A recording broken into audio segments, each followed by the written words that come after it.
Hello my wonderful people, I greet you all according to una time. My people, as e dey hot, na so I dey bring am come here. Still on Niger military coup, my people, no be small matter o. Make una see people wey don come down to support Niger right now, my people. This matter don dey go out of hand, my people. Make I not talk too much. Make una watch this video and make una not forget, make una share this video so that other people go dey aware. Thank you. The Nigerian military is not backing down. In fact, it seems like they've become emboldened. Look at the massive crowd that trooped out to show them their support. And basking on this massive support, they've gone on to close their airspace. The implication of the closure of this airspace will hurt Nigeria's economy more than it will hurt Niger. Although they said they closed the airspace in order to avert an airborne invasion, but the economic implications on Nigeria's economy will be enormous. Look at this cargo plane from Turkey to Lagos. You can see where it's headed, unless they are going to another West African country before going to Lagos. If not, they are already avoiding the Nigerian airspace. And that will definitely cost more aviation fuel, more time, and more money for the end users.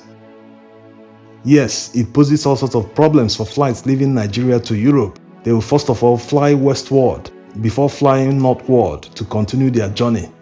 Also, Niger might not have the capacity to police their airspace. Niger is a very large country. Do they have complete radar coverage of their country? Even Nigeria achieved total coverage not long ago. Let's even assume that they have total coverage of the western part of their country where their capital is. Do they have working fighter jets that can chase the intruding aircrafts? Well, that's the question, but Niger used to have Su-25s. No one knows whether they are working or they are still flying. But whether they can police the airspace or not, no commercial airliner will take the risk because of insurance. If someone closes his airspace, you have to respect it. Libya also is closed because there has been crisis there for a few years now. So that leaves Algeria as the only option for anyone going to Europe from Nigeria. And imagine what will happen if this problem escalates quickly. What if Mali and Burkina Faso joins Niger in closing down their airspace? Imagine the distance an airliner will have to fly westward in order to avoid these countries before continuing their journey. That will definitely double the price of the tickets, and the passengers will bear the brunt. This means that we sanctioned ourselves instead of Niger. Yes, the economic sanctions from ECOWAS to Niger was too hasty. Is it a retaliation from Niger? They've been under sanctions for the past 1 week. In fact, they were also threatened with an invasion if they do not step down or return the deposed president. Well, call it whatever you want, but that's their own leverage. That's why it's never advisable to show your teeth very early in the game. ECOWAS started out by threatening Niger with an invasion. How can they do that? They didn't think it through. Now that their 1 week ultimatum has expired, they are now saying that they prefer to use diplomacy to engage the Nigerians. Of course, this should have come first instead of threats of an invasion. That was why they humiliated the envoy that came to meet them. They couldn't even allow them to leave the Nigerian airport. It shows that the ECOWAS heads of state were hasty in their decision. And if this is not quickly de-escalated, it might soon result to that. Air France just stopped flying to Mali and Burkina Faso, and there's a rumor that France will go it alone without ECOWAS, because it's very clear that there's serious opposition in ECOWAS country against the invasion of Niger. So they will go it alone. There's a rumor that they want to do it with the help of 2 Central African countries, whether it's Cameroon, Congo, but the most important thing here is that France should de-escalate all their plans for the meantime. They should never consider invading Niger, because that will be seriously counterproductive. It will make the coup plotters more popular. They are already popular now. Look at the stadium they filled up. If they attack or invade Niger now, they will turn around and tell their people, hey, didn't we tell you people that France is the problem? Why are they invading us? So they will just add fuel to a fire that is already burning. Even economic sanctions are sometimes counterproductive. All the sanctions against Mali and Burkina Faso didn't achieve anything. In fact, it has made them to move closer to Russia. Yes, even the withdrawal of aid by the EU and France was a hasty decision. They should have negotiated with these guys. Hey, what do you want? Why do you think a coup will achieve what you want? Why do you think it cannot be achieved on the negotiating table? They should have tried to talk sense to them, reason with them. Then they can now say, hey, you are not making sense. We don't like what you're saying. We withdraw our money first. Then we'll be watching from a distance. If you do what you say, then we can bring back our money. But immediately this coup happened, they withdrew everything. Yes, it's their right, but it reduces their chances at the negotiating table.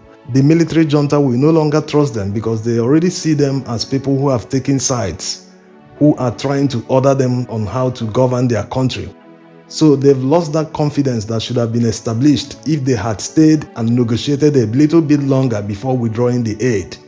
That way, they can at least buy their trust, get them as partners and say, but we are not going to fund a military regime. But all that is lost now. It's not as if the Nigerians are not suffering. All that foreign aid was meant to help them in the first place. And these military guys, they won't feel the suffering because they are the ones controlling whatever revenue that is left in the country.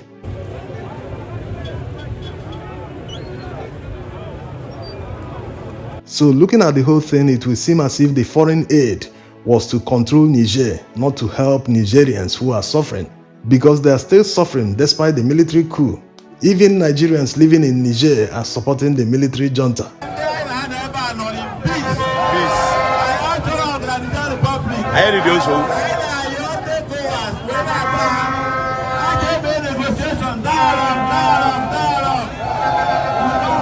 We don't want war.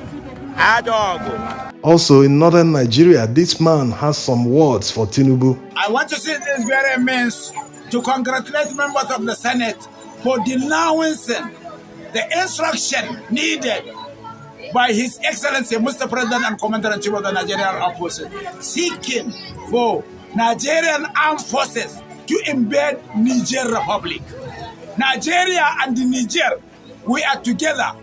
You, Mr. President, Alhaji Bola Ahmed Tinubu, if to say you share borders with Niger, the Yorubas, western part of Nigeria, Lagos, Ondo, Ekiti, Oyo, Oshun, if they share the borders with the Niger Republic, can you suggest for Nigeria to go into war with the Republic of Niger?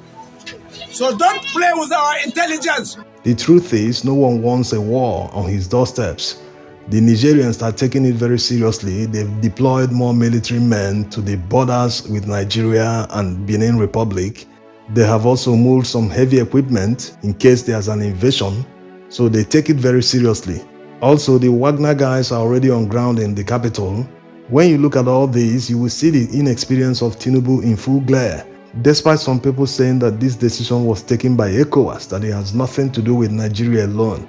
But they forget that Nigeria leads ECOWAS, Nigeria leads ECOMOG.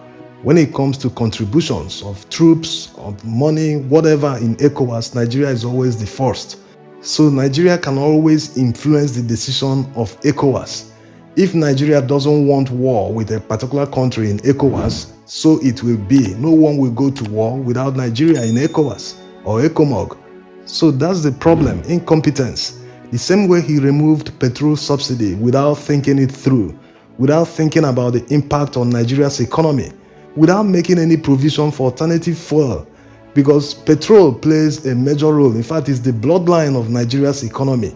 Many businesses depend on petrol to power their businesses because power supply is epileptic. In many cities, there are no trams or metro that workers can use to get to work. Everyone depends on road transportation. So you can imagine the effect of waking up one day, getting to the bus stop and be told that the bus you take to work every day that costs you about 200 naira is now 500 naira. How are you going to handle the situation? That's why many have resigned from their jobs, because it's not worth it. You are paid a salary that can't take you home at the end of the month. On top of that, the transportation cost is now about 80% of your salary. There's no need continuing with the job except there's a salary raise. The fastest way to grow an economy is to get people working. Let them earn money and spend it. The more people spend money, the more the economy booms. the more the taxes the government earns. So the problem now is, how do you provide more jobs for the people? It's not about contesting an election. It's not about rigging yourself and forcing yourself into power. It's about having the idea to turn around the country. That's the most important thing. If you don't have the idea to turn around the country, what are you doing there? Are you there for decorative purposes? Just to answer head of state, I'm the president, that's what you're there to do? You wouldn't make a difference. You are even worse than the person you replaced. Everyone can see the failure that is Tinubu.